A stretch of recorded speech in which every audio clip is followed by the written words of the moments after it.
Vous nous suivez à Kinshasa, la capitale. Mesdames et messieurs, bienvenue à cette grande édition du journal. Débuté le jeudi 22 juillet 2021, le séminaire gouvernemental s'est clôturé. C'est samedi 24 juillet 2021. Le Premier ministre Jean-Michel Sama Lukonde a attiré l'attention des membres de son gouvernement sur la vision du président de la République qui doit être intériorisée et matérialisée à travers le résultat susceptible d'apporter le changement concret en RDC. Suivez. Ce séminaire de renforcement des capacités des membres du gouvernement était une opportunité d'affirmer l'importance de l'évaluation des actions prises pour s'assurer de leur mise en œuvre effective et de leur impact sur la population. Des assises qui ont permis aux ministres d'ID Warriors de mieux comprendre les secteurs dans lesquels ils sont déjà des pratiques, la collaboration tant avec le Premier ministre que avec les autres membres du gouvernement. Ainsi, un focus a été fait sur la culture de l'excellence, la gestion axée sur les résultats. Les membres du gouvernement qui ont été sensibilisés à éviter de prise de position partisane et à travailler dans l'intérêt de la population. Placés sous les thèmes « Créer une dynamique de changement pour la culture de l'excellence et la gestion axée sur les résultats », ces assises avaient entre autres objectifs suscité une cohésion gouvernementale autour de la vision du chef de l'État et des priorités pragmatiques pour sa concrétisation, créer une dynamique de gouvernance publique qui repose sur la culture de la performance, offrir l'opportunité de s'inscrire individuellement et collectivement dans le processus des changements de mentalité, échanger sur les défis d'opportunités de développement en vue de répondre rapidement aux attentes de la population. C'était une occasion pour le Premier ministre Jean-Michel Sama Lukonde d'attirer l'attention des membres de son gouvernement sur la vision du président de la République qui doit être intériorisée et matérialisée à travers les résultats susceptibles d'apporter des changements concrets face aux nombreuses attentes socio-économiques des populations congolaises. Processus de désignation du nouveau président de la Commission électorale nationale indépendante CENI, alors que les tractations se font au niveau des confessions religieuses. Les hommes d'église dénoncent être victimes de menaces de tous bords visant à perturber ce processus. C'est au plus tard, ce 28 juillet 2021, que devra se clôturer le processus de désignation par les confessions religieuses du président de la Commission électorale nationale indépendante. Cependant, 8 chefs religieux chargés de désigner ce nouveau président de la centrale électorale déclarent subir des pressions, des menaces de tous les côtés visant à perturber ce processus laborieux entré dans sa phase finale. Nous, membres de la plateforme des confessions religieuses, sommes réunis en assemblée plénière ce vendredi 23 juillet 2021 pour évaluer les enjeux pertinents liés au processus électoral de 2023 et lever une option consensuelle sur la désignation de nos candidats à la CENI. Il convient de rappeler que le présent processus électoral est soumis à l'exigence d'être crédible, transparent, inclusif et apaisé. D'où la nécessité de s'en tenir aux réformes électorales objectives et à la désignation des animateurs de la CENI en toute responsabilité. Au moment où nous nous engageons à procéder à la désignation de nos candidats à la CENI, permettez-nous de dénoncer des pressions, des intimidations et des menaces de toutes sortes dont sont victimes certains membres de la plateforme pour nous empêcher à faire librement notre travail. Cette façon de faire est un manque de respect envers les chefs des confessions religieuses et un abus de pouvoir. Par conséquent, nous mettons en garde toutes ces personnalités déjà identifiées si jamais un malheur arrivait à l'un de nous dans ces contextes. Au regard de ce qui précède, nous réaffirmons notre détermination à ne pas céder à toute tentative de perturbation du présent processus électoral qui doit obligatoirement inaugurer une nouvelle ère des élections mieux organisées pour l'alternance démocratique en 2023. Pour les membres de la plateforme de confession religieuse, ce nouveau cycle doit corriger les erreurs du passé. Il faut obligatoirement inaugurer une nouvelle ère des élections mieux organisées pour l'alternance démocratique en 2023. Ainsi, les hommes de Dieu espèrent un consensus avant d'envisager le vote. Notez que l'Église catholique et l'Église du Christ au Congo insistent que le prochain président de la CENI soit un oiseau rare capable de proclamer les véritables résultats issus des urnes. Le ministre du numérique, Eberhard Kashmir Kolengele, a été évacué vendredi à l'étranger pour des soins appropriés. Son intérim sera assuré par son collègue des ressources hydrauliques et électricité, Olivier Mouenzé. Un intérim qui s'étend du 21 juillet au 1er août 2021, a décidé le Premier ministre Jean-Michel Samaloukonde. C'est le vendredi 23 juillet 2021 que le ministre du numérique, Eberhard Kolengele, a été évacué en Europe pour des soins appropriés. C'est son collègue des ressources hydrauliques et électricité, Olivier Mouenzé, qui assurera l'intérim pour une période allant du 21 juillet au 1er août 2021. La décision émane du Premier ministre Jean-Michel Samaloukonde. Eberhard Kolengele, ministre du numérique, n'était pas visible jeudi dernier lors du lancement du séminaire du gouvernement. Rappelons que face aux rumeurs qui circulaient sur sa santé, le service de communication du ministère du numérique avait fait un communiqué selon lequel Désiré Kashmir Eberhard Kolengele était bien portant et n'avait pas fait une crise d'AVC. Eberhard Kolengele est le tout nouveau ministre en charge du numérique du gouvernement Samaloukonde. Bien avant, il avait assumé l'intérim du directeur du cabinet du chef de l'État en remplacement de Vital Kamerhe, actuellement incarcéré à la prison centrale de Makala. Dans un tout autre chapitre, Human Rights Watch s'alarme de la condamnation du coordonnateur national de la jeunesse du parti politique d'Ensemble pour la République, Jacky Ndala, pour ses propos sur la congolité. Human Rights Watch dénonce l'intensification de la répression depuis 1 an et demi en République démocratique du Congo. Gisèle Letoko. L'ONG Human Rights Watch a dans un communiqué dénoncé ce qu'elle qualifie de condamnation hâtive et sévère du coordonnateur de la jeunesse d'Ensemble pour la République, Jacky Ndala. Pour cette ONG, le verdict vise la répression croissante contre les voix dissidentes que d'une véritable question d'ordre public. Depuis 1 an et demi, la répression s'est intensifiée contre activistes, journalistes ou encore certains acteurs politiques. Des personnes qui ont soulevé des vérités dérangeantes, manifesté pour la paix et la justice ou bien critiqué les politiques de l'administration en place. Et donc au final, même si l'on ne se retrouve pas à des niveaux de répression observés par le passé, il y a une tendance croissante à l'intolérance à l'égard des voix dissidentes. Pendant ce temps, des militants du camp présidentiel ont eu à participer à des échanges à caractère haineux, notamment sur les réseaux sociaux, ou à des débordements sans être inquiétés. Malgré les promesses de la première année de mandat, les agents des services de renseignement de l'ANR sont de plus en plus impliqués dans les arrestations, les détentions. Les cachots, pourtant symboles de la répression politique, sont réutilisés. Certaines procédures judiciaires ressemblent à des procès express. Tout cela risque de donner le sentiment d'une répression ciblée. Dans le cas de Jacky Ndala, qui s'est opposé à une proposition de loi par ailleurs discriminatoire, on peut tout à fait rappeler que l'incitation à la violence peut faire l'objet de poursuites s'il y a lieu. Mais encore une fois, l'intervention de l'ANR pour l'interpeller, la procédure hâtive ainsi que cette lourde condamnation laissent entrevoir un caractère répressif plutôt qu'un dossier réellement lié à une question d'ordre. État des droits en République démocratique du Congo, principes fondamentaux et principaux acteurs, tels les thèmes débattus lors de la conférence débat organisée par le Collège des technocrates à l'hôtel Béatrice, ici à Kinshasa. Le bâtonnier Omer Félix Mwanzambia, qui a eu à exposer sur ces thèmes, a mis l'accent sur le principe majeur du concept État des droits. À Nancy, Ileka signe ces reportages. Intervenons sur le thème État des droits en RDC, principes fondamentaux et principaux acteurs lors de la conférence débat organisée par le Collège des technocrates. Le bâtonnier Omer Félix Mwanzambia parle des principes majeurs du concept État de droit.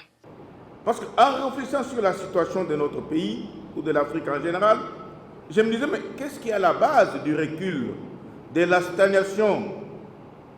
Qu'est-ce qu'on peut proposer comme recette? Les causes sont multiples. Chacun d'entre nous en a. Les recettes également. Mais pour moi, je me suis arrêté à celle qui touche à l'homme congolais, dans la gestion de sa vie et de sa société.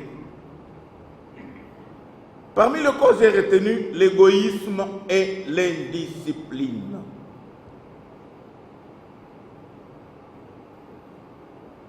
L'égoïsme et l'indiscipline. Il y a quelques années, j'étais jeune séminariste ici à Kinshasa. J'étais dans un couvent de prêtres de Skeut en Boudi. Je suis invité à une messe d'ordination d'un prêtre catholique. Vous savez, après la fête, après la messe, c'est la fête qui commence. On vous installe à des tables, chacun choisit où on vous installe, et le repas est servi.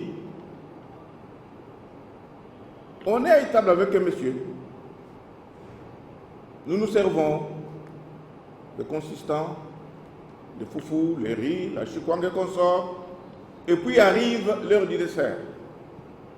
On amène un gros gâteau sur un plateau. Pour cette table, nous étions à 10.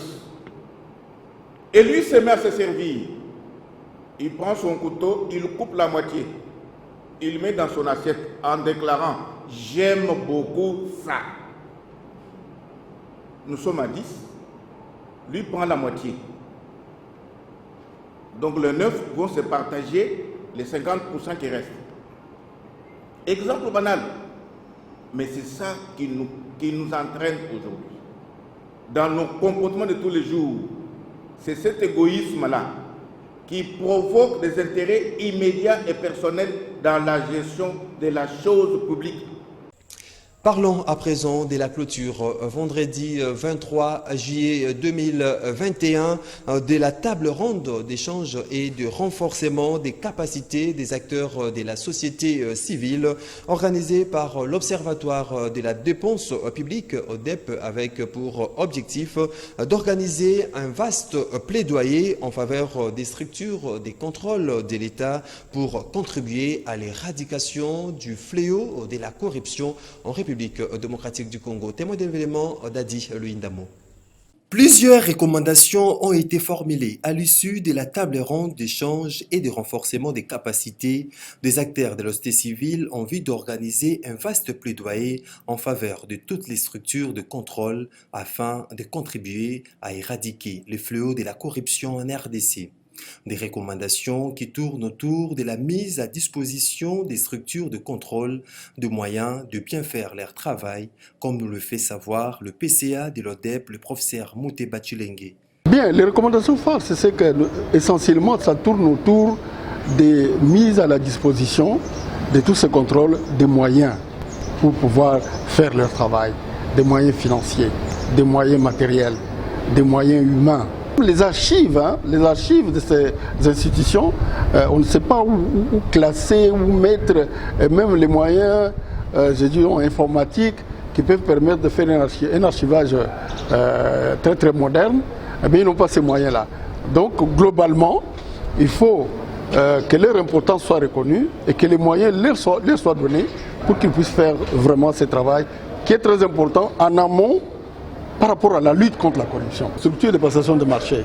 Mais ce qu'on a servi à un moment donné comme une structure ad hoc, n'est-ce pas, qui était utilisée par l'UCOP, des structures de l'époque, ou parfois même la BAD, pour servir d'instrument pour la passation de marché. Même aujourd'hui, ce qu'on n'est plus nécessaire. Nous avons l'autorité de régulation du marché, et nous avons la direction générale de contrôle des marchés publics. Elle est dépassée et n'est plus nécessaire. C'était une structure ad hoc et qui doit disparaître parce que les structures pérennes sont là.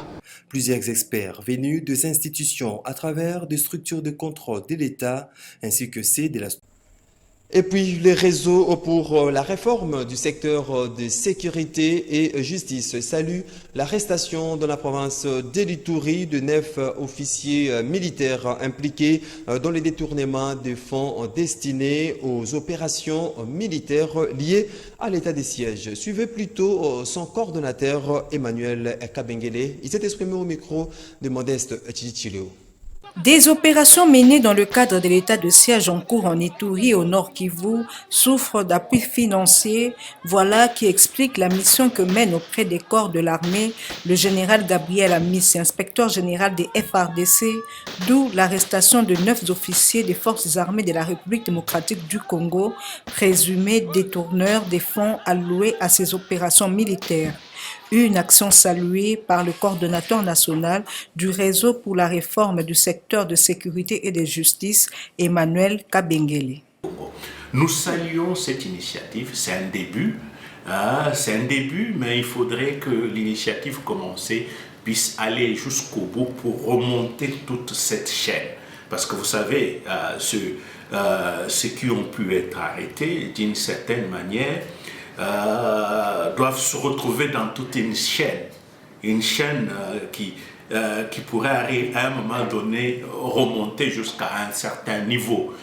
Donc qu'on ne puisse pas s'arrêter en chemin, que l'on puisse continuer, que la vérité éclate, parce que nous sommes désagréablement surpris au moment où nous pensons qu'avec le bénéfice de l'état de guerre, au moment où nous nous plaignons qu'il n'y a pas suffisamment de moyens qui sont accordés à l'armée pour pouvoir faire face à l'ennemi, on se rend compte qu'il y a des moyens qui sont décaissés, qui sont retenus à Kinshasa, parce que l'inspection a trouvé qu'il y a eu de gros montants qui sont retenus au niveau de Kinshasa sans motif, alors que ce montant devrait directement arriver jusqu'au niveau de concerné pour que le militaire qui est au fond puisse être dans les conditions minimales de travail, puisse pratiquement recevoir la motivation qu'il faut. Bon, en tout cas, les déclarations sont des déclarations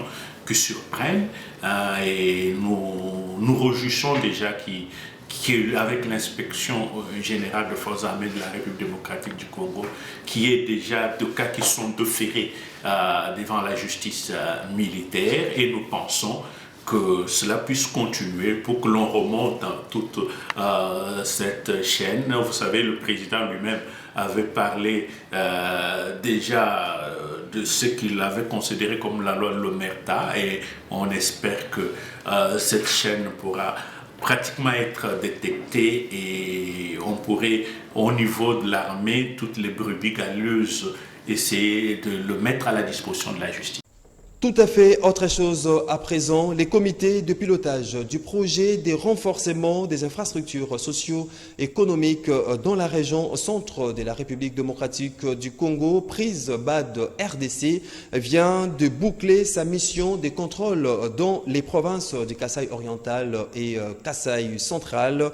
Cette délégation, conduite par le président du dit comité, l'ingénieur Georges Kossi, accompagné du coordonnateur de ces projets, l'ingénieur civil Deo Sunzu a, après visite des différents sites, salué les réalisations accomplies par les projets pris au bénéfice de la population de ces coins du pays. Bonner Ndinga a accompagné la dite délégation. Suivez. Dite sans appel, le projet de renforcement des infrastructures socio-économiques dans la région centre de la RDC, prise BAD RDC, a réalisé des ouvrages de qualité construit dans le respect des normes, au bénéfice de la population du Grand Kasaï, sa zone d'intervention. Telle est la conclusion faite à l'issue de la mission de contrôle effectuée par la délégation du comité de pilotage de ces projets, conduite par son président, Georges Kossi. Mission effectuée dans le deux Kasaï, à savoir Kasaï oriental et Kasaï central. Ça veut dire de la qualité des ouvrages que nous avons trouvés ici sur place réalisés, et nous attendons aussi la finition, n'est-ce pas, d'autres ouvrages plus importants que ce que nous avons vu. Nous avons vu les écoles, nous avons vu les marchés, mais il reste l'addiction de Mboujimaï, il reste les AEP, les sites de tous les sites que nous avons construits les marchés. Et nous allons encore revenir pour voir suivre, n'est-ce pas, la fin des opérations. Pour la gouverneure ad intérim de la province du Kasaï oriental, Prise mérite confiance, dit-elle. Certains projets de sa province lui seront confiés pour exécution. Jeannette Moussouamba plaide par ailleurs pour les inaugurations rapides. Même satisfaction exprimée par l'honorable Tarsis Kabatou-Suila, gouverneur ad intérim de la province du Kasaï central, qui remercie le président de la République pour les ouvrages réalisés par les truchements du projet Prise. Bien que des réalisations ont été faites, reconnaît cet ingénieur civil, hydraulicien et spécialiste en eau potable, Deo Sunzu, relève qu'il y a encore plusieurs défis à relever. Nous ne pouvons pas, nous donner nous-mêmes une mention puisqu'il y a encore un grand défi à relever. Ce que vous avez vu, certes, nous pouvons dire que c'est bien fait, mais il y a encore beaucoup à faire. Donc nous ne serons satisfaits que lorsque nous allons achever ces projets et clôturer ces projets, c'est-à-dire par l'eau qui coulera dans tous les robinets ici dans la ville de Mbuji-Mayi et en milieu rural pour les agglomérations qui vont au-delà de 20 000 habitants. Voilà. La zone centre de la RDC, qui est aujourd'hui composée de 5 provinces, présente d'énormes difficultés d'accès de la zone. Donc 60 km par exemple qui est censé être fait en une journée, vous en faites en 2 jours, voire même 3 jours. Et ça a de l'impact sur la durée d'exécution des travaux. Ça c'est un. De deux, pour ce qui est de l'acheminement des matériaux de construction. Des moments, il y a une carence, je vais peut-être expliquer ici, des ciments, des barres de fer, mais les dispositions sont prises de telle sorte que les entreprises, pour ce qu'ils avaient fait comme commandes qui ont été validées au préalable, peuvent subir de modifications et enfin consommer au niveau local. À ces jours, dans l'actif du projet de renforcement des infrastructures socio-économiques dans la région centre de la RDC, l'on peut noter la construction de 60 écoles, 60 centres de santé, espaces à vivre, 505 latrines et les travaux des mini-réseaux d'adduction en eau potable en cours d'exécution. Parlons dans ce journal de cette proposition de loi fixant la dot. Maître Camille Richard Kalele du GCN désapprouve la démarche du député national Daniel Mbaou. La dot ne doit pas être comparable à l'argent, a-t-il dit au micro de Nadine Tchochigombo. Un député ou de tout député de faire des propositions de loi, je désapprouve celle. Pour Maître Camille Richard Kalele, la dot ne doit pas être comparable à l'argent. Tout en respectant le droit d'un député de faire des propositions de loi, le président national du GCN désapprouve la démarche du député Daniel Mbao. Tout en respectant le droit d'un député ou de tout député de faire des propositions de loi, je désapprouve celle au fait spécialement cette proposition de loi parce que j'estime que c'est inopportune. Inopportune pourquoi? Parce que déjà pour commencer, il ne faut pas donner l'impression que nous achetons nos épouses. Le principe de verser, de donner de l'argent pour prendre une femme en mariage, déjà moi, de mon point de vue, j'estime que c'est inhumain. Lorsque deux personnes s'accordent pour être ensemble, pour vivre ensemble, c'est juste une question de symbole. Je ne vois pas pourquoi on doit nécessairement fixer un montant. Donc, de mon point de vue, c'est indécent. Ça, c'est de mon point de vue.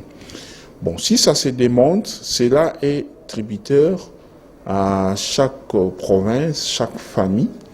Parce que dans des familles comme la mienne, on ne fixe pas les montants. On ne dresse pas non plus une liste pour dire que non, il faut donner ceci, il faut donner cela. Non. Ici à Kinshasa, il y a des gens qui sont incapables de verser $500 pour la dot. Mais quand vous faites de ça une loi, vous fixez ça à 500, mais vous créez des conséquences qui sont notamment l'époux, parce qu'il tient à sa femme, il se bat, il donne cette dot, mais il est de nature à chosifier la femme. Alors il va dire non, dis, ne me fais pas trop de bruit, d'ailleurs je t'avais acheté. Vous voyez? Donc c'est une loi qui ne se justifie pas. C'est pour moi, bon, je laisse les députés faire son travail, mais c'est un non-sens. Et pour lutter contre les attroupements et les possibilités de propagation du virus, l'hôtel de ville de Kinshasa limite à 5 le nombre de corps qui sortiront du vendredi au dimanche dans chaque morgue de la ville de Kinshasa. Suivez. C'est en vue de lutter contre les attroupements et la possibilité de propagation de la pandémie de Covid-19 que l'hôtel de ville de Kinshasa a pris cette décision. Désormais, le nombre de corps qui sortiront de la morgue seulement du vendredi au dimanche est limité à 5. Une mesure qui entre en application de la semaine prochaine. Le nombre de personnes devant participer à une levée du corps ne devra pas dépasser 50. Aussi, le port de masque demeure obligatoire. Les responsables de différentes morgues appelés à faire respecter l'arrêté du gouverneur de la ville qui insiste sur le respect de gestes barrières. Les familles éprouvées, elles, sont également appelées à privilégier d'unimer leurs proches entre lundi et jeudi et éviter ainsi l'afflux du week-end qui favorise l'embouteillage mais aussi la propagation de la pandémie du coronavirus. Bouclons cette édition du journal en culture. Parlons de la lecture des livres. Les Kinois ont-ils cette culture? En tout cas, la question a été posée aux responsables de la bibliothèque Sim Livres pour les Grands Lacs. Sim Kilosho n'a pas manqué de relever l'importance de la lecture. Il s'est exprimé au micro de Dedi Mujinga. La lecture permet de s'ouvrir au monde, de comprendre et de communiquer avec ce qui nous entoure.